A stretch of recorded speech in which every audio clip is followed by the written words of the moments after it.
So hi guys, welcome to my new episode sa akong kinabuhi. So gikan mi og doctor's clinic ganina unya. Ang tawag sa mo sa secretary sa mo is her lersher lagi daw. So lersher ang apelyido sa kong bana. So pero wala pa na ako ginagamit.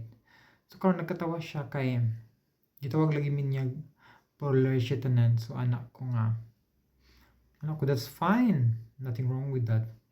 Anak siya nga wala ka walong sekretary nga gamit kay pa nako kung apelyido jud nako. So anak ko gusto ko mag-change yung apelyido kanang dalaon ako yung apelyido. Nya gipangutan ko niya inig enigma pa daw siya ba simba ko lang.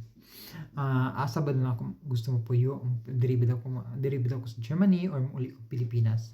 Anak ko kinahanglan jud ko magtrabaho diri unja anak ko magbakasyon jud ko Pinas kay aside sa dili jud nindot ang Puya kwan lang jud no, puya bash lang jud no.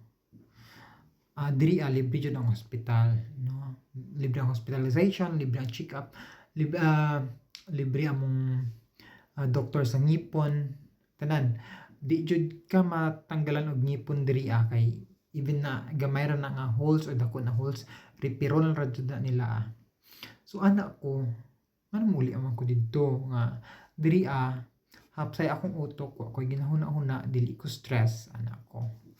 Although nag-adjust ko sa weather kay bago pa man ko diri then anak siya always jud na niya gina-remind sa ko anak siya nga if ever magani nga ingana di na daw ko mahawa dito sa balay anak siya di na daw ko mahawa dito sa balay even na makapangita ko puhon og another partner kay di jud siya mosugot na kanang di ko mangita kay lahi ra jud daw nga kanang nakoy kauban diri sa balay ana siya kay bored jud daw kayo pag ako isa. So anak ako magbuot man ka charot bitaw ay anak ko sa iya magdepende na sa ako awa ko'y kuan kay anak ko dili tanan is perfect no dili tanan na tao is kanang pareha pod sa imuha pareha sa imong kabuutan anak ko sa iya. So anak siya mangita mi og asa mi magsugod aron mailisdan ang akong identity no. So kasi kinakamuhian ko yung ano ko naman na secret.